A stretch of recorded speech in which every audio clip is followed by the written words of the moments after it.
The Secretary General welcomes the announcement that was made on Sunday by the Government of Sri Lanka that will observe a 2-day pause in offensive military operations.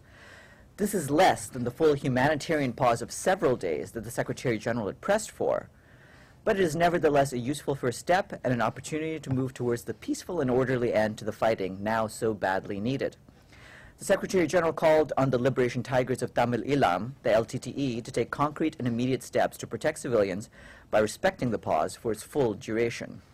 The United Nations has been in discussion with the Government of Sri Lanka and other concerned parties in recent months and weeks to explore ways in which the suffering of innocent people in the Vanni region can be brought to an end or lessened.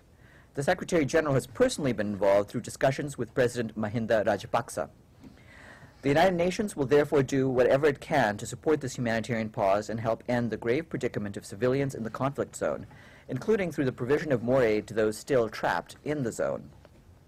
During this period, civilians wishing to leave the conflict zone should be allowed to do so without any hindrance and should then be treated fully in accordance with international standards and principles.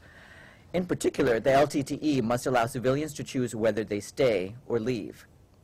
This is a terrible conflict that must be ended as soon as possible. In the meantime, with tens of thousands of lives at risk on the beaches of northern Sri Lanka, the Secretary General calls on the government forces to adhere scrupulously to the commitments of the government about non-use of heavy weapons.